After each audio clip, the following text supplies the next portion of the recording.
Hey soccer friends, I just want to give a shout out to our partner, Team Player.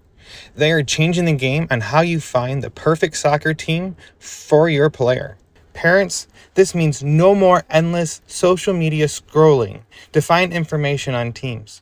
With Team Player, everything you need to know is just a few clicks away. It's simple, straightforward, and lets you find the best coach and team for your player without any of the usual headaches.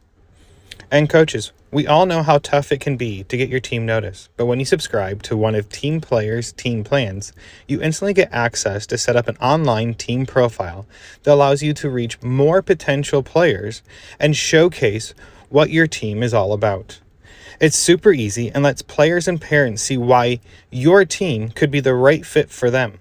And if you sign up using the promo code PITCH, you can try any team plan free for 1 month. So whether you're managing a team or searching for one, come on over to www.teamplayer.us. That is TEAMPLAYR.US. And come give Team Player a look. Family-owned Soccer Innovation is your go-to source for top quality equipment. Whether you're a player, a supportive family member, or a dedicated coach, they have everything you need to elevate your game. For players, their innovative equipment are designed to boost your skills and performance on the pitch. From their agility cones to their portable goals, they have you covered. And family members, they offer durable equipment that's built to last because we know your support is critical to your player. Coaches, trust me, they can provide the equipment you need to run effective training sessions and shape the next generation of soccer players. Visit Soccer Innovations at soccerinnovations.com to start elevating your game with them. And if you use the code PITCH, PITCH, you can receive up to 10% off your next order.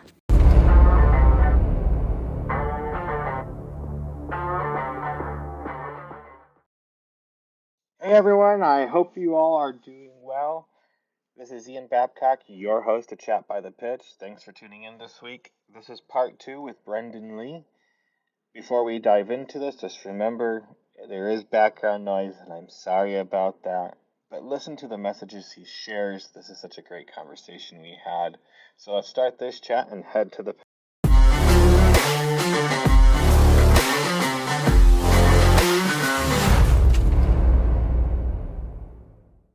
What is your current role with Futsal then? If I'm remembering right in my research, you are heavily involved with forming leagues, if I'm not mistaken, and trying to create a larger, broader community here in the DFW area. So how are you working towards that? Yeah, absolutely. So I've recently been appointed director of futsal at Alpha Forms. So what I do there is, help curate the curriculum, create a futsal culture there, or refine a futsal culture because a futsal culture has already been there. Provide a little bit of refinement to it, and continue to push those players to use futsal as a training modality for the football, but also give insight and inspiration and uh, education in futsal for the futsal player.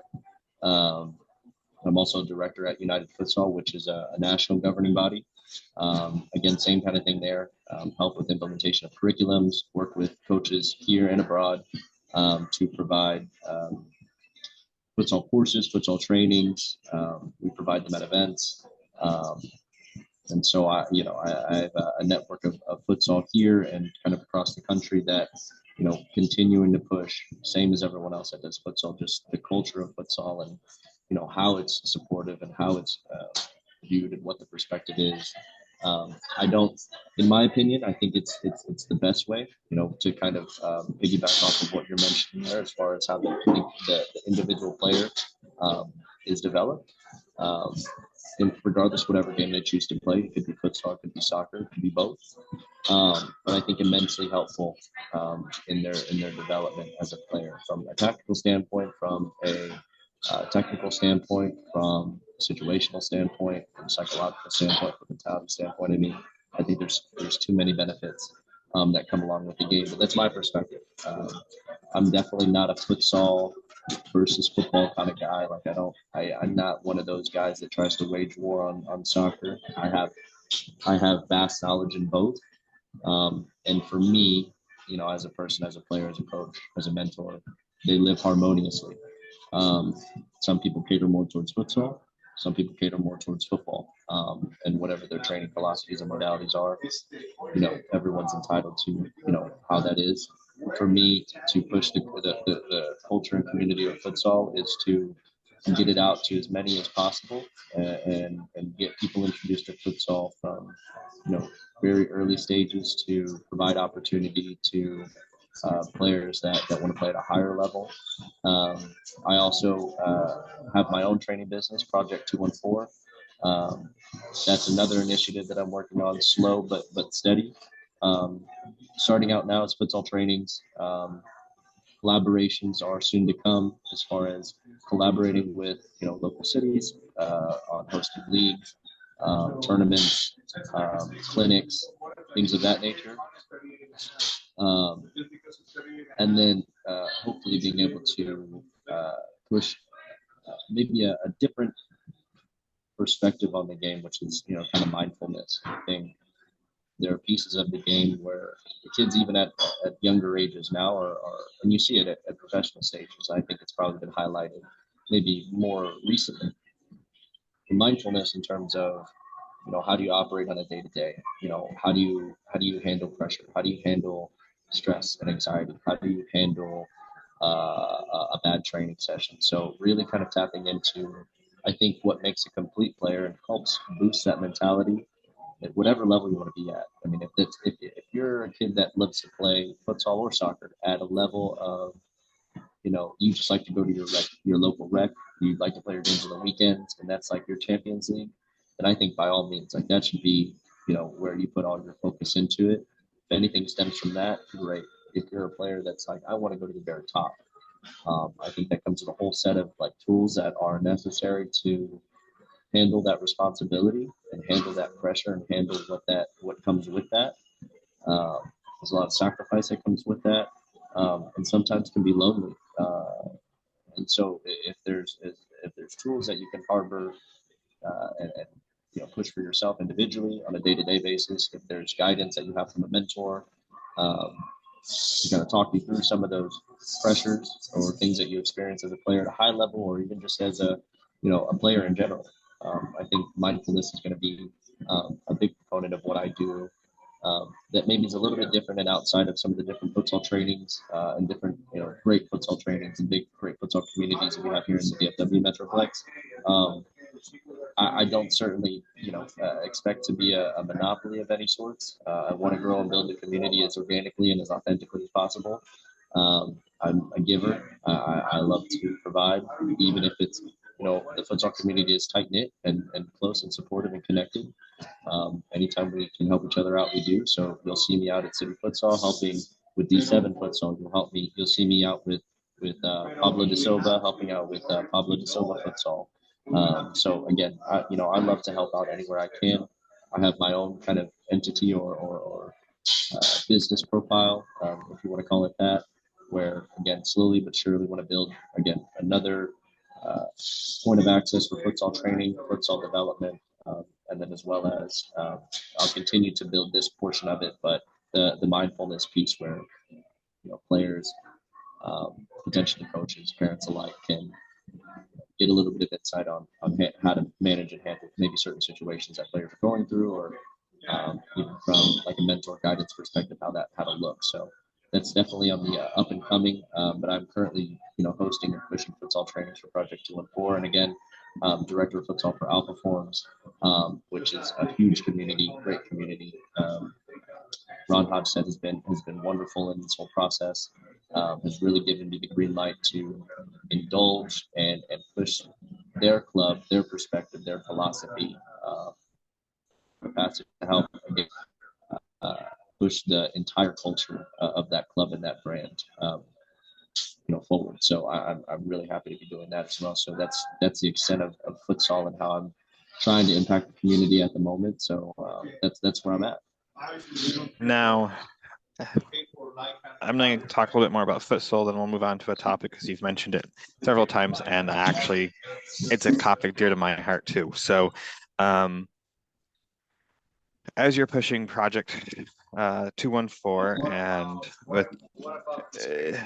and being the director for a futsal with Alpha Forms and a director at United Futsal, how has your perspective of the game changed in these roles? Because I feel as you kind of move up the ladder in coaching and viewpoints of how things are run, how you interact with players and how you interact with coaches and parents drastically change. And it doesn't matter what the business is, corporate or youth sports, whatever it may be. I can only come from business world, but I can only imagine it's more impactful on your side because you're actually affecting youth and the future of our culture here to building futsal and football as one culture. How has those roles impact you as a coach and as an influence in the community? Because at the end of the day, you're influencing the perspective of these games that are being played.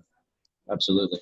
Um, the thing that the thing that I recognize is youth is youth, right? I mean, kids are kids. A kid here versus a kid in Spain versus a kid in wherever is still a kid, and I think that's what like I double down on the most. Um,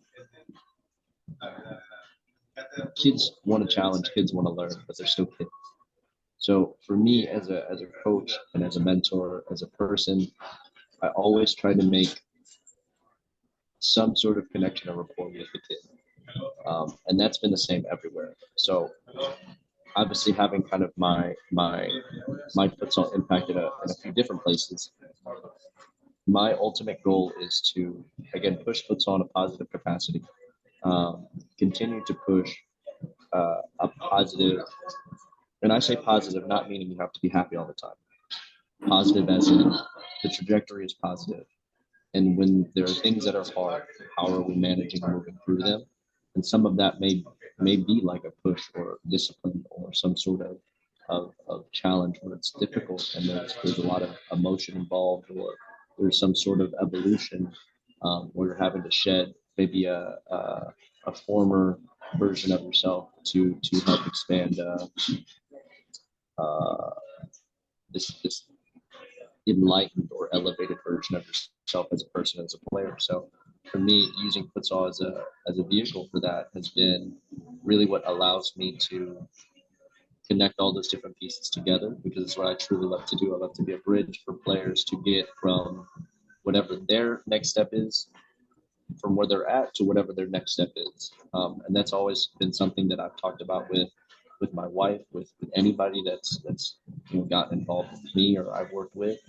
I just want to be, known as a futsal guy or known as a soccer guy that helps, provide a pathway or a bridge to help players, the youth, get from one player or from one step to the next, regardless of what that is. And I think that's the thing that I always, from a coach, from in any environment, I think if those things happen, regardless of like how the business is run or however it looks, that part always makes sense, right?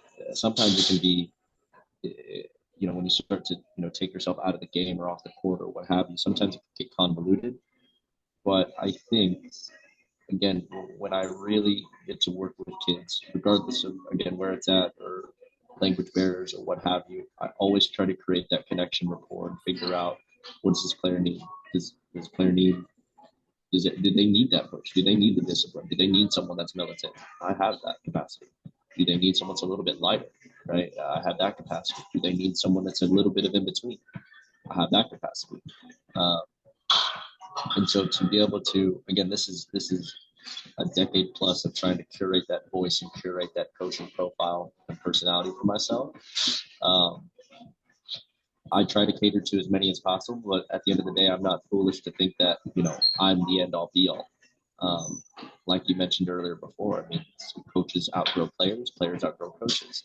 Um, I think to a certain capacity, depending on the perspective or depending on the pathway or career of the player, I think I can be a massive help. But that's all going to be dependent on the player and the relationship too. So for me, kind of balancing all three of those different roles is, you know, really the youth. Like youth is youth. Like they're kids, right? They come from this background over here. They're still kids. Like a kid who's 7 in New York is still a kid that's 7 here in Dallas. And there's a lot of similarities that, can stem between them. There's going to be cultural differences, sure, from where they come from, where their upbringing is. But I think at the end of the day, the quicker that I can build that rapport within that community is where I make the most impact, and how I can provide myself to be that mentor and guidance for them, and help them get the best out of what they need to get their best out of. If they're having a bad day, if they're having a good day. So it's really kind of when I think about balancing those different roles, or how I see that coaching perspective. Like I always look at youth as youth, kids are kids. Be patient with that process.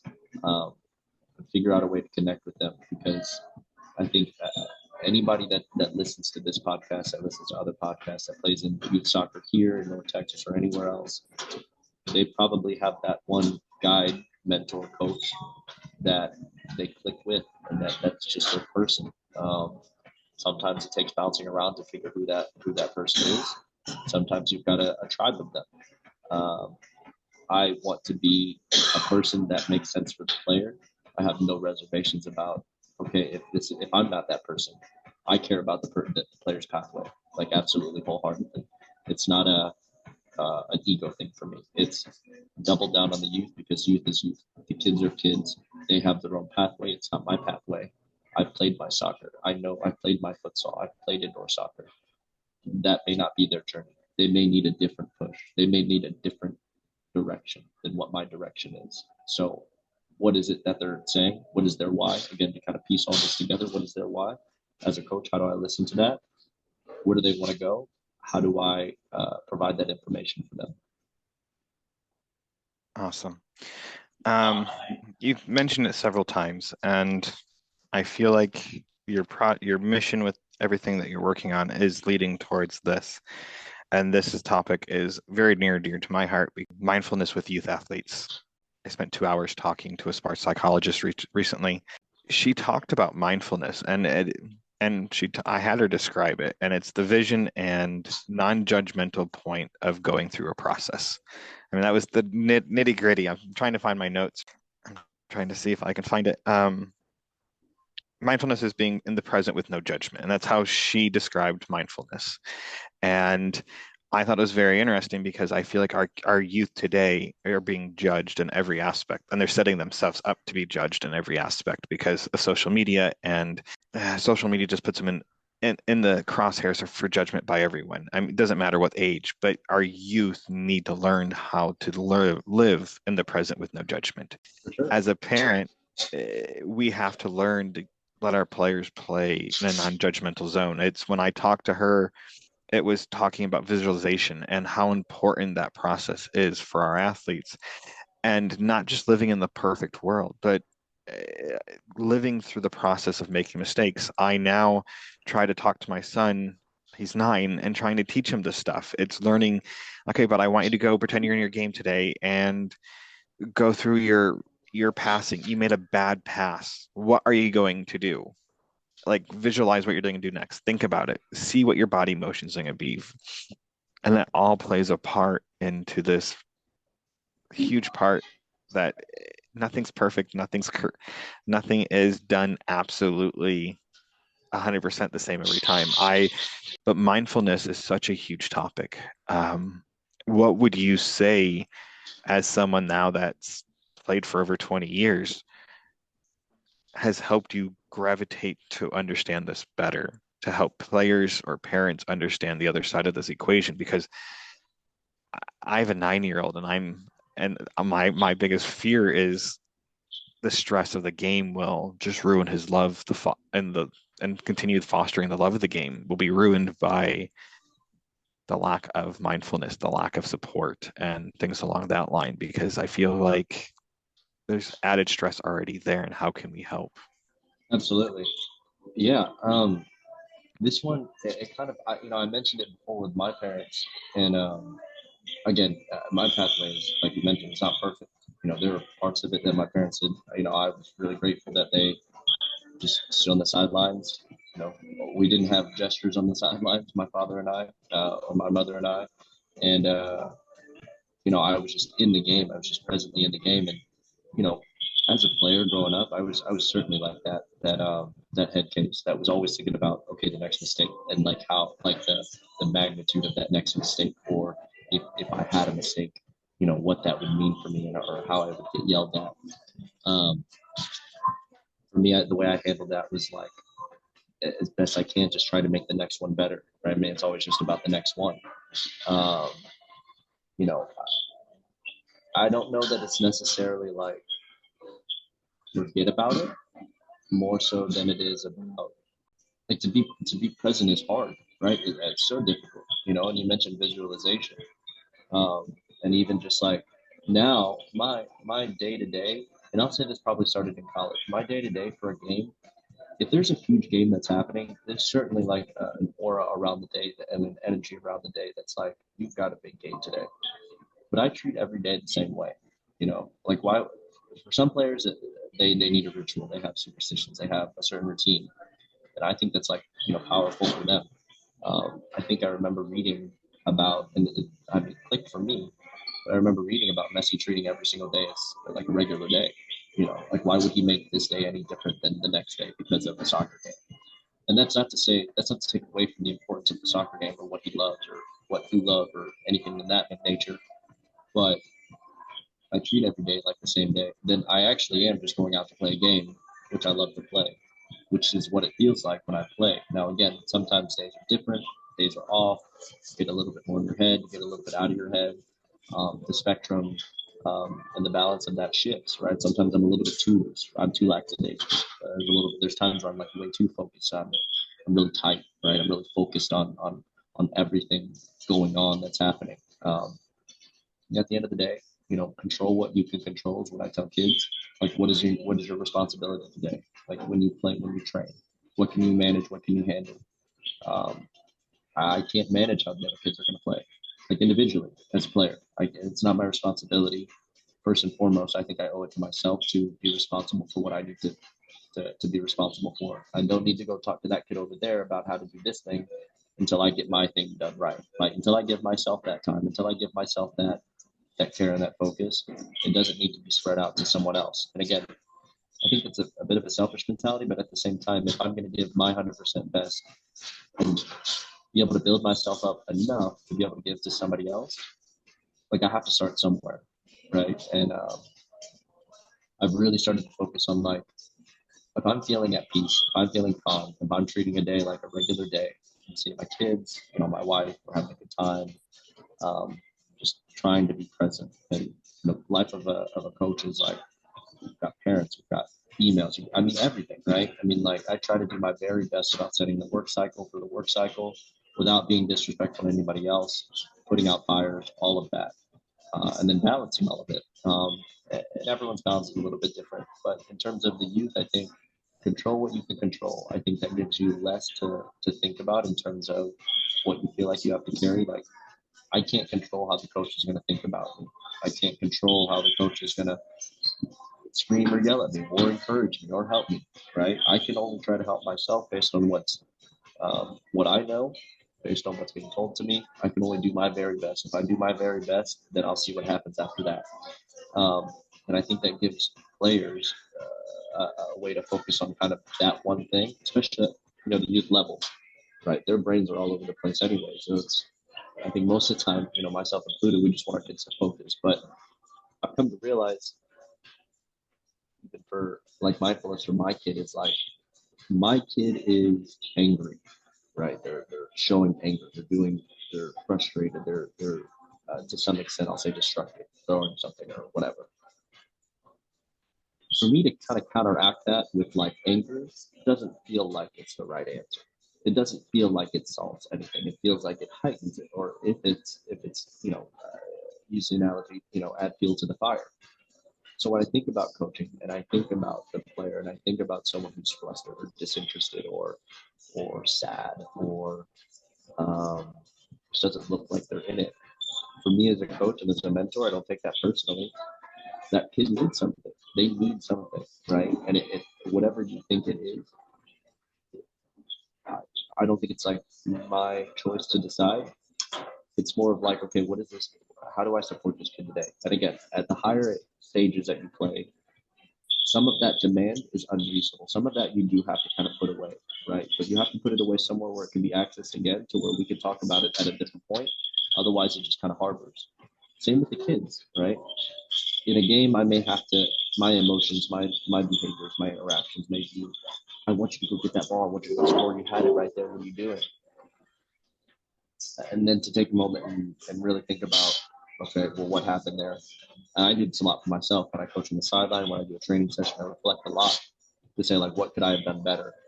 Not in a sense of like, because I want to be the best, or it's more of like, how do I serve this group better when it feels like this? Like, what did I need in order to serve this group better? Was I hungry? Was I a little bit tired? Was I yelling too much? Were my activities a little bit too stagnant? Do I need to plan more? Um, so I think across the board, like that reflection is super important, but also giving yourself less to think about will allow you to be a little bit more present. And that doesn't mean you have to be like, you don't have to be ambivalent, right, in order to be present, right? It can be a focus, like deciding where you're going to put your focus and your time in order to be present. Um, from a game day, from a training session, from school, from a test, from all of that. Mindfulness, I mean, you mentioned visualization of being present. I mean, I don't know if this tip is going to help anybody else out, but before, I mean, I've been doing this since SMU days. When you do get to walk out and have that national anthem, get to be under the lights, or get to be a part of that kind of ritual when you're playing, at whatever level you're playing at. If you get the chance to do that, I always take that moment of the national anthem to visualize. Sometimes about the game, sometimes not even about the game. There's something that what allows me to be present. What do I love? Like, am I like take time to love where I'm at this moment? I'm about to play this thing that I love to do. Think about the people that I love in my life, and how do I really just indulge, and just enjoy this moment? Like, how do I this whatever's about to happen is going to happen. I don't know what the score is going to be. I don't know if I'm going to score. I visualize scoring, but I visualize passing. I visualize making a tackle. I visualize doing something that's going to help the team. All right, just to get my mindset there. But just really love what you do. Because for me, it's like, man, there's gonna be times it's stressful, and it's easy to say. It's pretty, I don't know, nonchalant and cliche, but love what you do. It's like, love doesn't always have to be this like mushy gushy feeling, right? Love can be hard. Like at the end of the day, like, do you still love to do it? Like, it's hard, right? I mean, there's challenges that come along with love, but at the end of the day, like, if you still can give to that thing, and you can still get better to that thing, and it's not necessarily detrimental to you, right? How do you get better the next day? How do you grow from it the next day? And like, mindfulness is the thing that is super super key for me in all of that, in my regular day-to-day journaling, reflection, writing down things that I want from a life perspective. um, Maybe not from like a frivolous indulgent perspective, but more of like what I would like my life and my career to look like, or what I want my game to look like, or what I want this community that I'm trying to be a part of, what I want that to look like, and my impact and all of that. So I think, again, to be present and to visualize that presence, and to visualize and to really, like I say it, but like really lean into like love. I mean, like, love is like, I think it's underrated. Like, I think it's like, especially in sport, it's like, man, to love is like, it's not tough. It's not, love doesn't get you, but it's like, again, it doesn't have to be this mushy gushy. Like, you can just love the thing that you want, and then you could love to want to go hard. Like, you could love to want to be like that tough player. Like, you could just love that, and that's love. And I think that part is underrated. You know what I mean? Just to like even just say it out loud or talk about that. Like, I love to coach futsal. Some people don't like futsal, don't think it works. it's not for me to try and change their perspective. I just love to do it, so I keep at it. And I'm thankful to have continued to love futsal for as long as I've loved, and then be able to turn this into a career that's going to be, my career for decades more, and get into places and environments where I get to promote that and progress that, for the youth, which is what I care about, right? Now with Alpha Forms, which is amazing. Any others outside of that, outside of Alpha Forms that want to train Project 214 here or elsewhere, I travel, I try to coach and connect with my futsal networks, with United Futsal, all the players and lives I get to impact, their families I get to impact. It's like, how do I present this like love of what I love to do, and how do I help those players find, not find, but maybe just continue to love like what they love to do, like this thing that they love to do, that they put so much time into. I hate going back always No, to past interviews, but David, it was really hard to edit his episode because he hit on so many little true little nuggets. And as parents of kids, we tend to forget we forget that we aren't viewing the game through their eyes. And he talked about, if you're playing Monopoly or Yahtzee, whatever it may be, you can play by your own made up rules, then you can add in real rules as you go along, and it changes the perspective of the game. We as parents see it through our eyes, and most of our parents don't understand this beautiful game because we don't have soccer backgrounds. We only understand what we learn and, in my case, obsess over. And some parents are like that. Some parents only understand when they go what they learn from the pitch when they're at it watching these matches. And I think we forget we need to view it through the player's eyes. And I think you talked about it. It's that love, and it has to talk about it. It's not like the mushy love. It is talking about. It's hard to describe, like you said. It's talking. It's more than just like. It's the excitement. It's that. Even though you hate it in this moment, you still want to be out there doing it, and type of mentality. And but David said, like, we have to view it through their eyes. So if we take the game and give them all these parameters they have to play by, that's what they're going to see the game as, versus it eliminates the excitement of the game. But going how this ties to mindfulness, if we only give them the direction that we understand of mindfulness, and not allow them to have coaches like you in front of them and actually share with them indirectly to understand mindfulness, I think parents will ruin their players. I hate to say it like that, but ruin their players' view of themselves in this game, because the game is not perfect. It's just doing it the best that you can. And it's a matter of letting them, you said it several times, just play the game. I think that was at a young age, you talked about it, and looking at it in this conversation, you just wanted to play the game. You didn't care who it was with, what age group it was with. You just wanted to play. You didn't care if it was playing at a very high level or technical level. You just wanted to play. And as time goes on, that will change as your perspective goes, and how I think you learned it indirectly by accident, and you were able to apply it to the rest of your life because of the love that your parents allowed you to foster. But now you're trying to, and I'm doing a psychological analyst here, and I shouldn't be, no, of that moment of your life, and how it has played and sent you on this trajectory to be successful where you're at today. And how would you tell parents to, like, I hate to say it, to back off and let them view the game through their eyes so they can understand it? Because as soon as we as parents interject, we kind of warp the view the coach might be playing or planning for those players to be successful later on. Absolutely. Yeah, absolutely. I think as parents and as a coach, like, all of us are really quick to correct, right? And I think that maybe out of fear, because we don't want our kids to be less so, or be lower than what we believe them to be.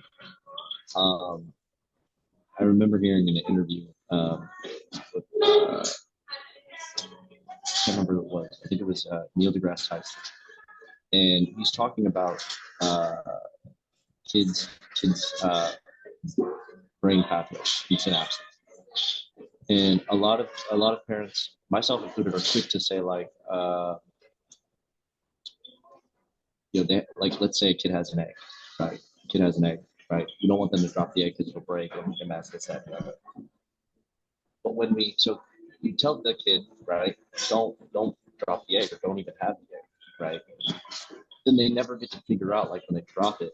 And in hindsight, like it's an egg, right? You're gonna be able to pick it up, right? It's gonna break. You're gonna have more eggs. You'll be able to find more eggs. Think about and I do this now. It's like think about how many creative pathways or synapses that I just closed off, and opportunities for them to explore.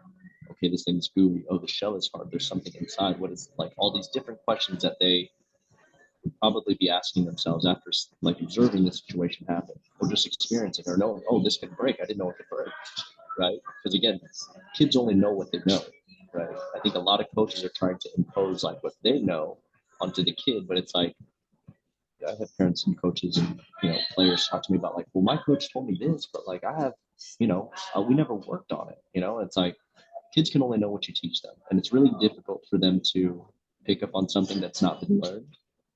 And it's really important to, again, one, observe and present the idea, present the environment for the kid to, again, present the ideas. I always ask questions. What did you see? Why did you do this? What was going through your head?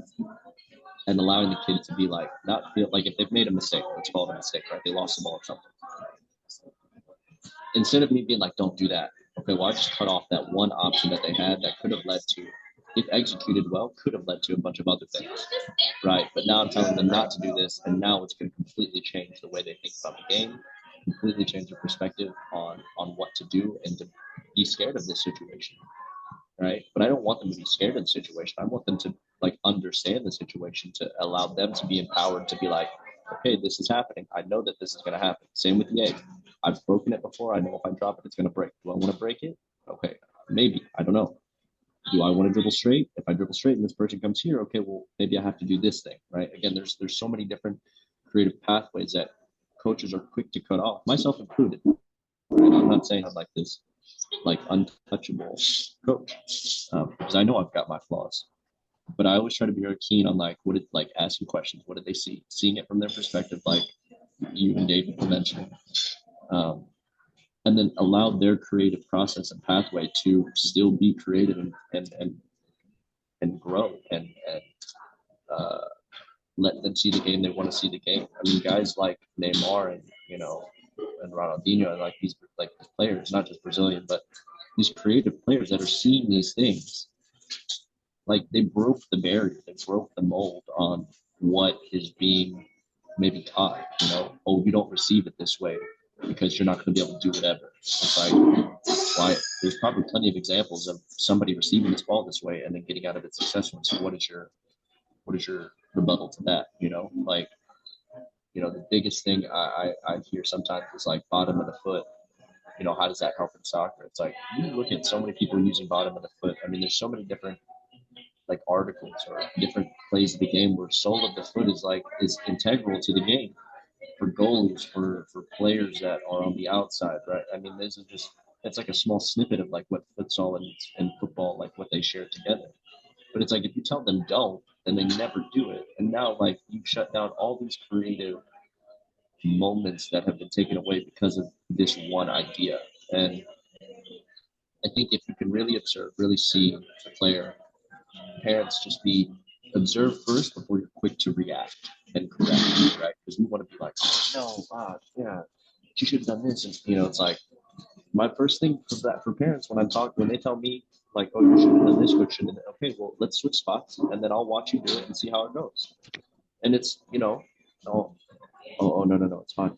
It's like, okay, and that's not to be a jerk. That's more of like, let's really understand where each other's at and our perspectives, and let's really understand where we're at. And like, you put yourself in my shoes, I put myself in your shoes.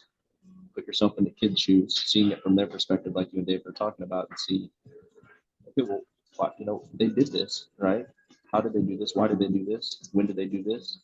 Could it work in a different situation? Do I have to just completely shut it down, right? There's times where you do shut it down, right? Because you have to focus on one moment, but not to completely close them off, but to, when I try to do it, and again, I'm not perfect, is I try to allow to understand different situations that could stem from this idea. You lost the ball, fine with me. Right? You can lose the ball, that's not a big deal. But okay, from here, what could we do next time? That way, when you get into the situation, you're not afraid of it. You're just thinking about the other thing that I could do, right? Right. And it's a matter of, I have learned, even as a parent, it was one of the first things that I took from my grassroots coaching, because I did do my grassroots. And then when I talked to a couple of coaches, they go, stop telling them what to do and start asking the question, why? Why are you doing it this way? Or what is another way of thinking through this process? Or did you see this or did you see that? Because once you start giving the direction, they lose the creativity moment. And with all the questions you start asking, and it's I don't know how to describe it. It's not even reverse psychology. It is more of trying to force them to see the different angles, because they might see a completely different angle than what you're asking, but it will be the right answer still. The correct, yeah, I don't know how to phrase it.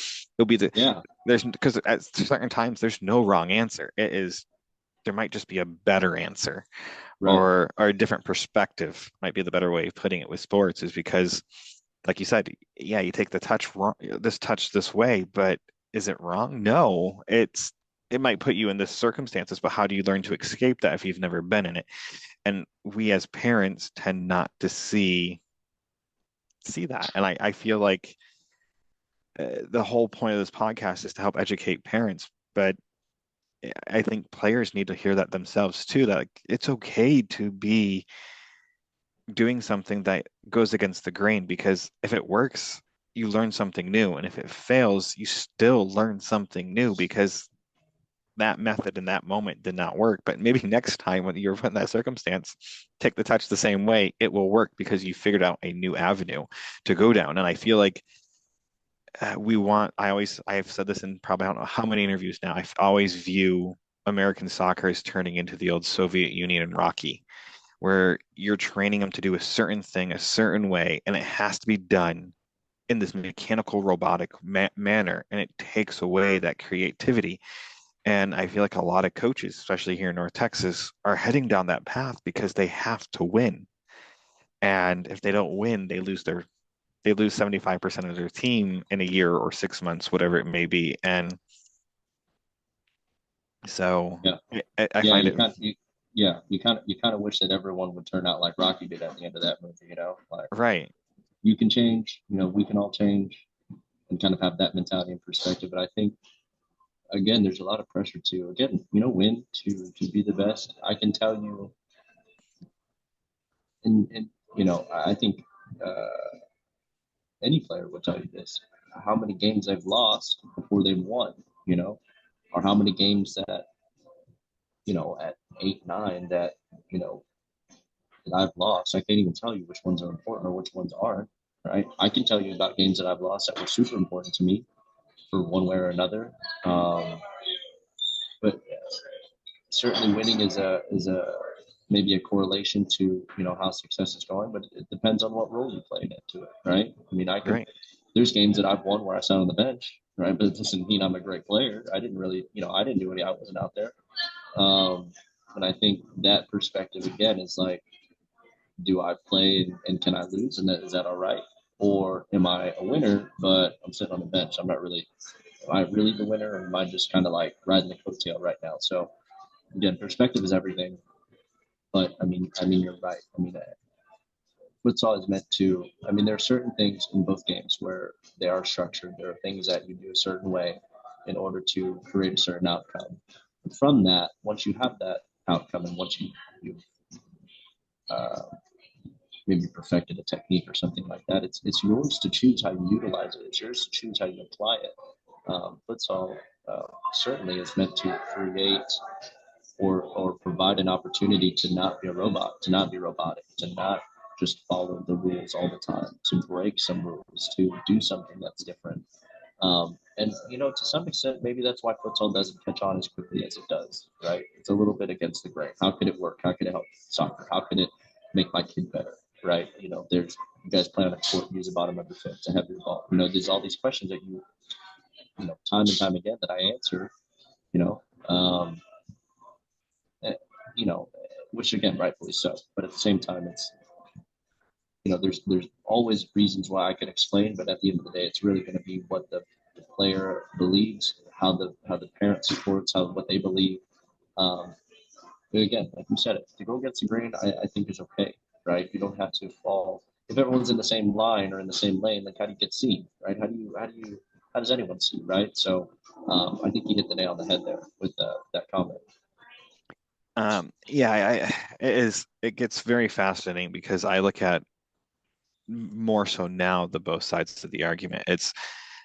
Am I saying something that's going to distract my player so much that it completely makes them completely lose focus of what they're doing versus am I being more encouraging and let them go through their creative failure, as I like to call it? Because at the end of the day, you learn by drawing, and is a great example. You learn by your failures, and you're still being creative how you're viewing it, but over time, the detail work gets better. And I feel like when parents take that approach to a sport, there's kids that have natural talent, and um, that only goes so far. Then they have to foster that um, to go farther. I feel like parents need to take the step back and actually listen and not so much dictate. I think players ultimately dictate what they want. And I think that's so important for parents to step back and say, I need to realize my player right now will not be the best form of themselves in 20 years from now because this is no longer their love. I think parents get hung up, or my kid's an athlete and this is how they're going to perform. Um, I think the best quote I've heard so far is that we need to stop focusing on having our kids being the Messis, the Ronaldos, whoever it may be, Holland, using players today, or Pele, whoever it may be, who was our inspiration. That we need to make sure that they understand they need to be the best. I tell Landon he needs to be the best Landon he needs to be, the last Babcock, not because you could if you only look up to that person, you'll never surpass them. You need to look up into yourself more than looking up to these players. Look up to them for their perspective of the game, but be the best you at the end of the day. And I think that goes back to mindfulness, is teaching them to love themselves and love the game in different avenues, like you talked about. If you haven't like anything to add to that, or are you? Yeah, I mean, Project 214 is something that I've wanted to build based on this idea, and I've had it for a long time. I've been in my futsal career, being a part of different organizations, educating myself, making sure that I'm absorbing as much as I can before I go out on my own. Finally, have the courage to go out on my own, and that's the motto. I mean, it's find you, build you, be you. A lot of that is like, find yourself. Well, what kind of player am I? Okay, well, I know what kind of player I am. Okay, build on that, right? What is that? What does that process look like? What is that? What's your project, right? What goes into that project? How do you manage that project? What are you doing to get better at that? And at the end of the day, once you put all those three things together, then just be that. Be you. That's it's it's I think it's so underrated that to be yourself, and like that's like the coolest version, however you want to look at it. Like that's the coolest version of you is like just to be yourself, like whether that be weird or goofy or super happy, or I think it's society wants you to conform to be a certain way, and there's some extent, right, you're going to be a certain way, you're going to act a certain way in certain environments, but again, to be you, to really, again, we said non-judgmental. I mean, that's massive. I mean, to just like be you in any capacity. Think about, I always think about like if kids are allowed to be themselves in any capacity, puts all aside. Think about the potential, and like if they give their best and they're themselves and feel themselves the whole time, how much more they could accomplish and what they could really create for the world, right? Not for anybody else, but for themselves, but for the world too. And like what they'd be capable of, right? Just to be themselves. We think about how many players like shelter or don't let the full selves out in a game or in a training session because they're afraid or scared or they lack courage or they don't have the support or they're not given the platform to play a certain way or be a certain way. And at Project 214, there's certainly, again, that's the idea. I use futsal as a vehicle to, again, find the type of player you are. If it's futsal, great. If it's not, no worries, right? I'll help with that. If it's, then how do you build that? And then how do you be that? Just every day, just be that. Because that's going to give you the best, coolest, most awesome version of you that it's going to be. Like, there's not going to be another you, right? Like, make the best of that one. Like, you just make the best of that one. I love it. So my last question, and I'll give you back the rest of your time. You can take as long as you need to answer it.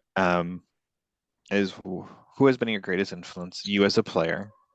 And now, since you're on the other side of this aspect, I mean, you're still playing, but who's your greatest influence as a coach? As a player, definitely, this one's twofold. It's my mom and my dad. And again, it's pretty cliche, but again, they provided. I mean, I look at what parents do now for their kids, and like, man, there are some parents and some families that can provide everything under the sun, or do whatever it takes to provide everything under the sun for their kid. And I think any player that's played like a high level or decent level or any level at all, let's just say that, has had a really awesome support system to be that player. Uh, so for me as a player, definitely my mom and my dad. As a coach,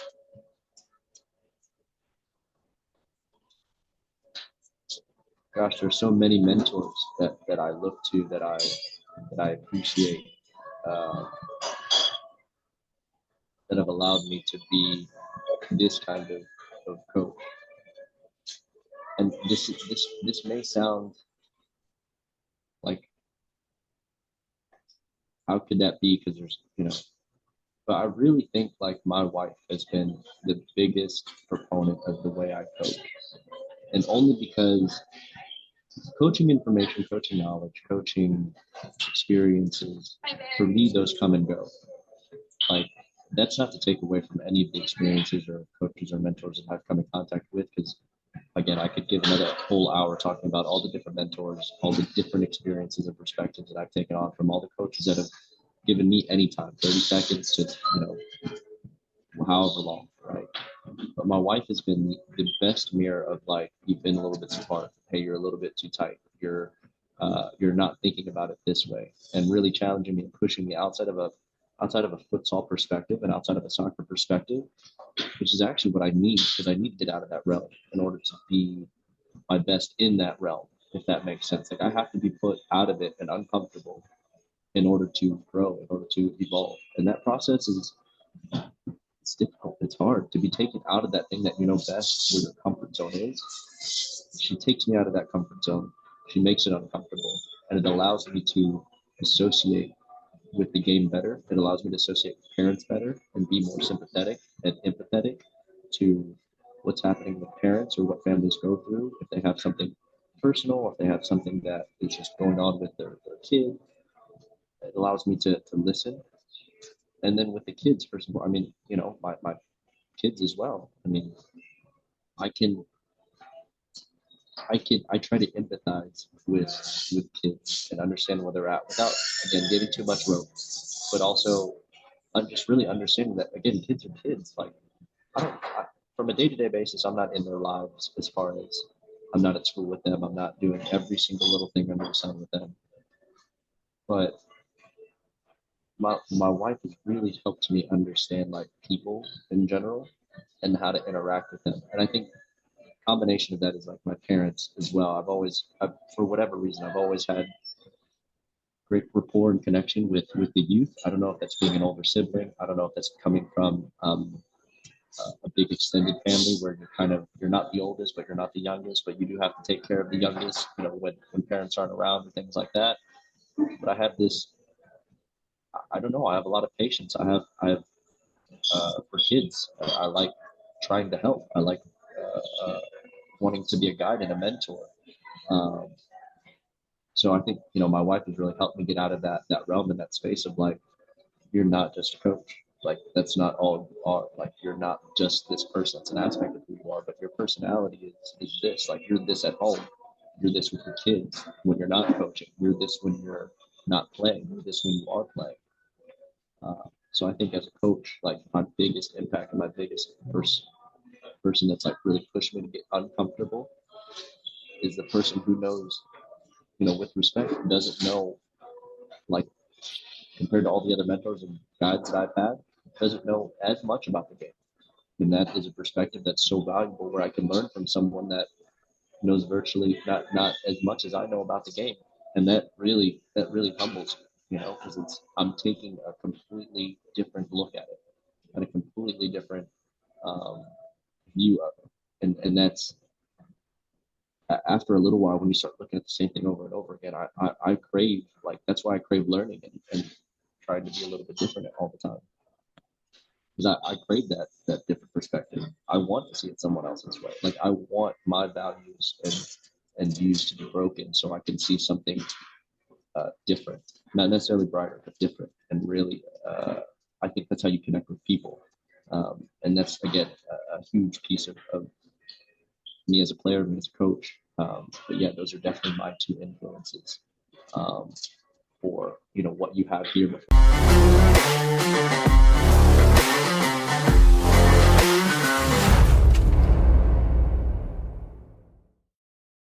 As we wrap up the second episode with Coach Brenden, I really hope you guys take what he has to say. In these two episodes, we cover a lot of information. In this last one, we talk about his futsal, his Project 217, and everything else. And if you listen to what he has to say and try to apply it to your players, like I try to apply this stuff to my kids, me as a dad, as a husband, as a coworker, this stuff all applies off the pitch as much as it does on the field. And as we go through our day, I hope you listen to what Brenden has to say about all this and really take to heart what his message is and look him up, follow him on social media, follow his projects that he's working on, follow his game. It's unbelievable watching what these players are doing and these coaches are doing today. Hey everyone, if you guys have enjoyed this podcast, have enjoyed what I've been trying to do, the messages that I'm putting out there, please give me some ratings, some stars on all the podcast sites that you listen to this on.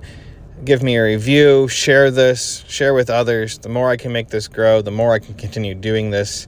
I'm really trying to make a difference in our soccer community. So I hope you guys have enjoyed all this. And until next time, I'll see you at the pitch.